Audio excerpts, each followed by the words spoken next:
Hello friends, मैं अभिषेक। आप लोगों से मैं भी एक सिविल सर्विस एस्पायरेंट हूँ। मेरे द्वारा ये एक छोटा सा प्रयास है।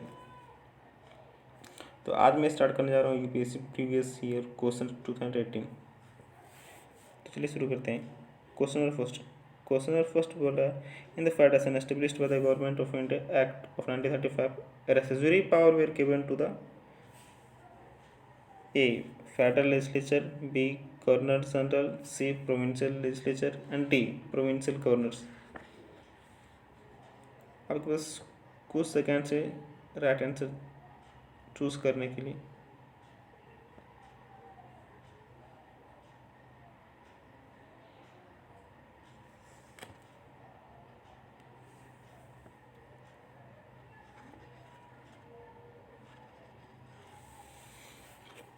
आई होप आपने राइट आंसर चूज कर लिया होगा।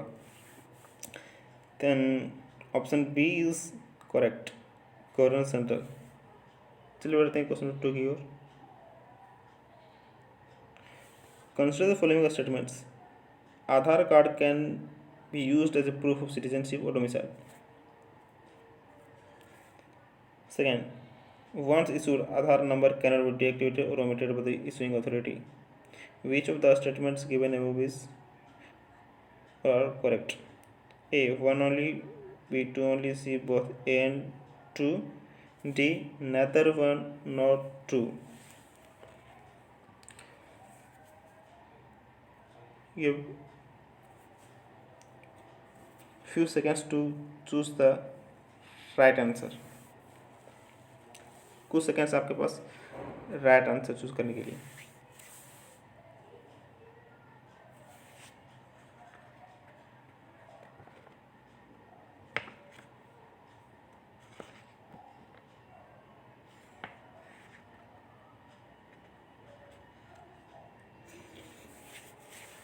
चलिए, आई होप आपने राइट आंसर चूज कर लिया होगा। तो क्वेश्चन 2 मिल के बता रहा है, आधार कार्ड जो है सिटीजनशिप और डोमिसाइल का प्रूफ के रूप में प्रूव किया गया। तो ये तो रॉन्ग है, क्योंकि आधार कार्ड जो है वो गवर्नमेंट के द्वारा इशू किया गया है एक आइडेंटिफिकेशन डॉक्यूमेंट के रूप में। सेकेंड बता रहा है कि एक बार अगर आधार कार्ड इशू हो गया तो या तो ना ये ना तो डीएक्टिवेट हो सकता है और ना ही ऑमलेट हो सकता है। इशूइंग अथॉरिटी वो अथॉरिटी से इशू किया गया। तो ऑप्शन नंबर डी जो है ये करेक्ट होगा, नेदर वन नॉट टू। चलिए बढ़ते क्वेश्चन नंबर 3 की ओर। Right to privacy is protected as an intrinsic part of right to life and personal liberty. Which of the following in the Constitution of India correctly and appropriately imply the above statement? Right of privacy जो है उसे protect किया गया है right to life and personal liberty के आंतरिक part के रूप में। तो कौन सा फॉलोइंग स्टेटमेंट वो करेक्ट है?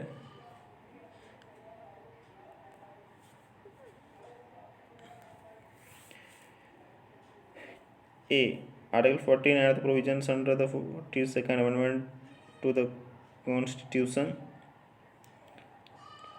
Article 17 and the directive principles of state policy in Part 4. Article 21 and the freedoms guaranteed in Part 3. Article 24 and the provisions under the 44th Amendment to the Constitution.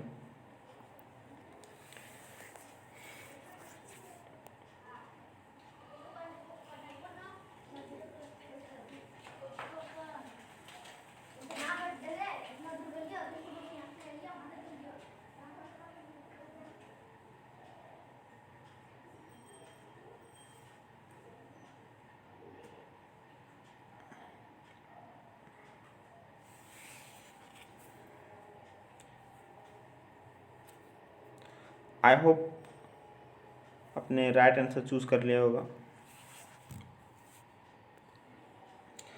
Option C is right answer, article 21 and the freedoms guaranteed in part 3। Question number third हमें क्या बोला, हम ये बोला कि right to privacy जो है उसे प्रोटेक्ट किया गया है right to life and personal liberty के इंटरनल पार्ट के रूप में, दैट मीन्स इंट्रिंसिक। तो option number C is right answer, article 21 and the freedoms guaranteed in part third. चलिए बढ़ते हैं क्वेश्चन नंबर 4 की ओर।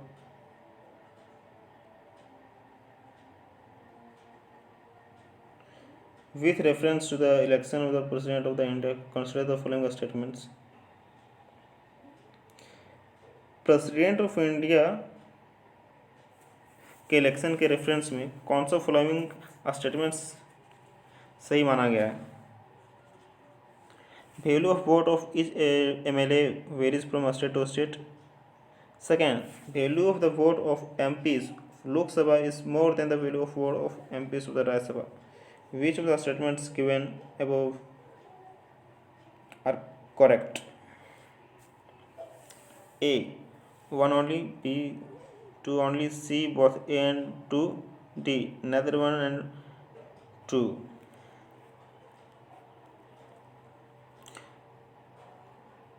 आपके पास कुछ सेकंड से राइट आंसर चूज करने के लिए।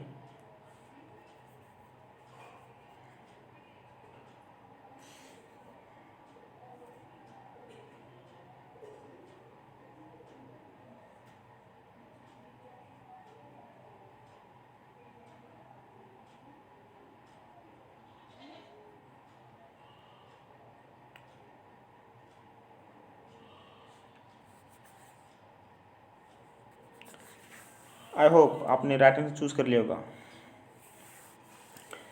तो answer and option A is right answer. इसका एनालिसिस देख लीजिए एक बार। वैल्यू जो है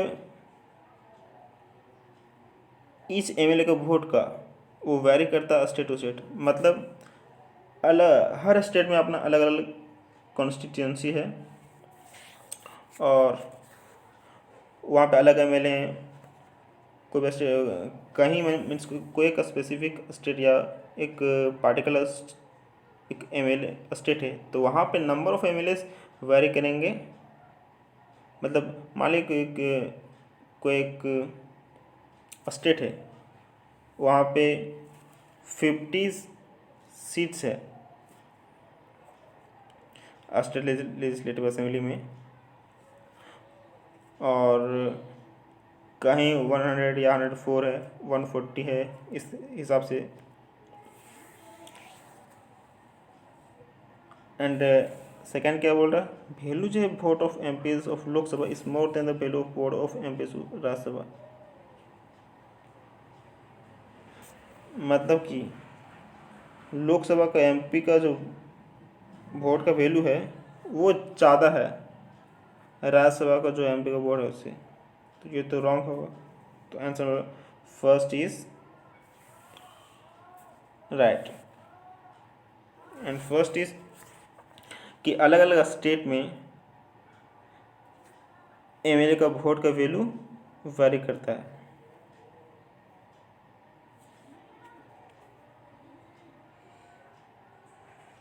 Thanks for watching this video. Please like and subscribe and keep support me. Thank you.